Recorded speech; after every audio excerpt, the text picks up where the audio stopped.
Experian Marketing Services conducted a rolling survey to determine whether there are any patterns between politics and food. And a rolling survey is where you gather information over a long period of time. And there are some interesting findings, which we've got a bunch of. The first one is conservative versus liberal food chains. So this is where conservatives like to eat.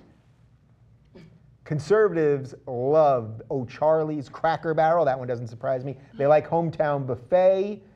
What is that next one? Papa Murphy's? I don't even know Papa what that is. Murphy's, Longhorn Steakhouse. Okay, so these are meaty kind of things, hearty meals. Where are the liberals eating?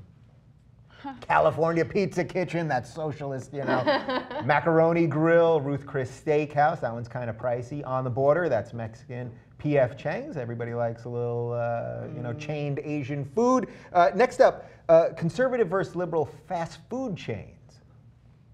So the conservatives, they're digging Crystal. I actually don't know what that is. Crystal Burger? I don't know what Crystal Burger is. It's kind of tiny little burgers. Yeah, it's kind of like White Castle. Okay. Actually, it's kind of the exact same thing as Same White thing Castle. as White Yeah. Castle? Okay, they like Crystal. What else is on there?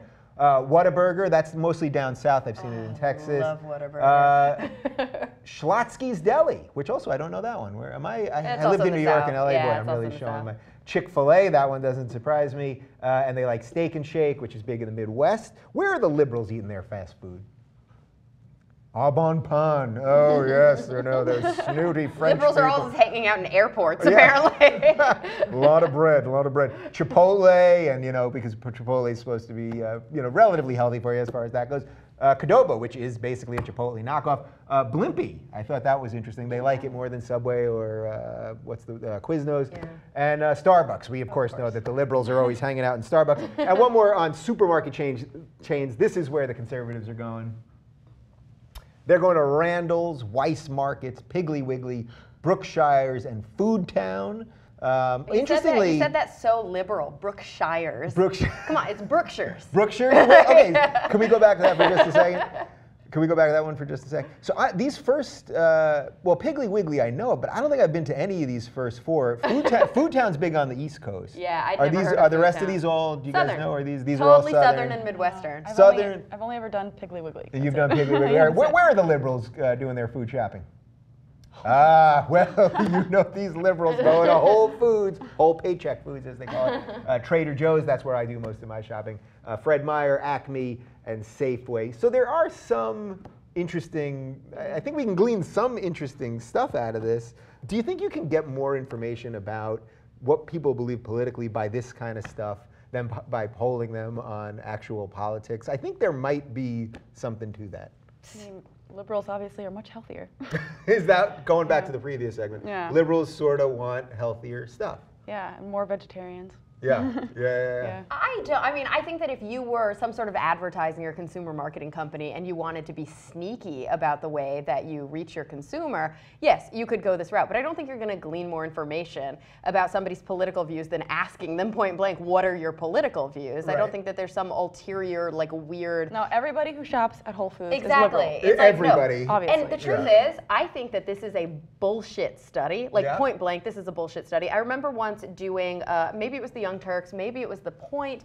I remember Ayatarola being on the show with us and talking about, maybe it was even the Common Room, and talking about a similar study that was like, I can tell your political persuasion based on the alcohol that you drink. And it's like, no, what you can tell is where I live in the country. And the truth is there's a high correlation between this type of food consumption and regional differences. Yeah. And there's also a high correlation between those regional differences and political affiliation. And now those things are being conflated. Cara, this is 100% why I bring you on the show, because I'm not always sold on these studies, but I think that they're interesting that they get out there. So if someone can debunk them a little bit, I'm not... I bet you there's also a high correlation between people that wear Wranglers and people that wear, I don't know, J-brand jeans and their political persuasion. It's because of where you live.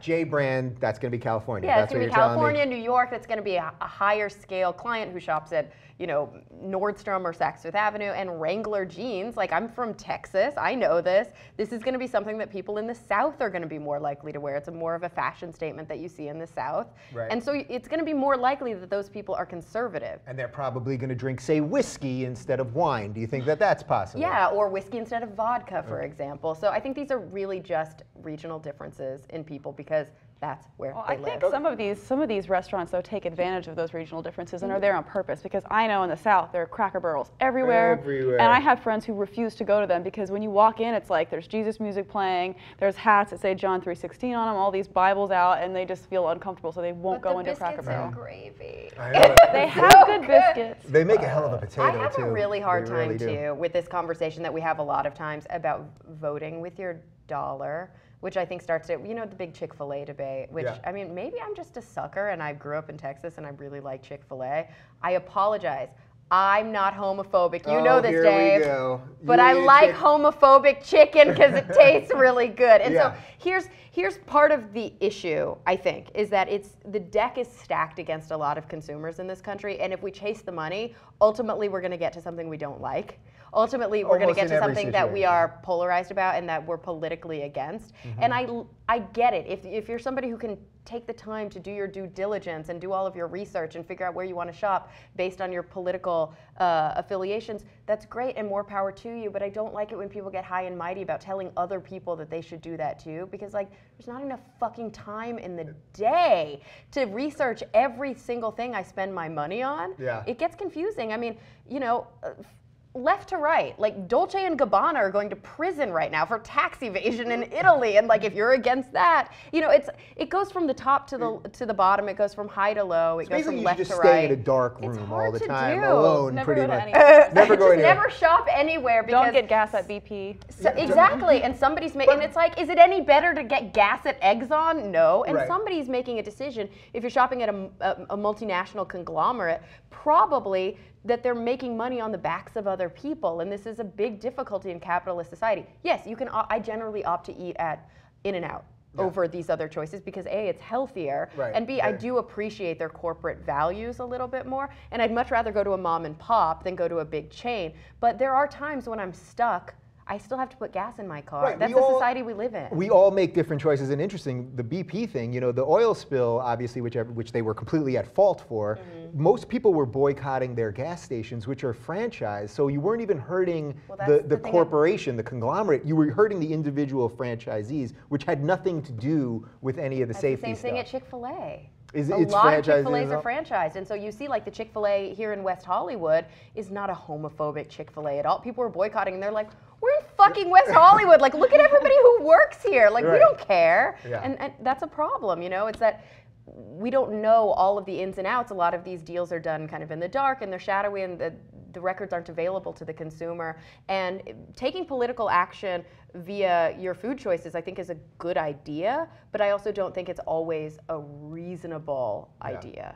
All right, people, there you go. We don't know everything about what's in our food and who's selling us our food. We're doing the best we can.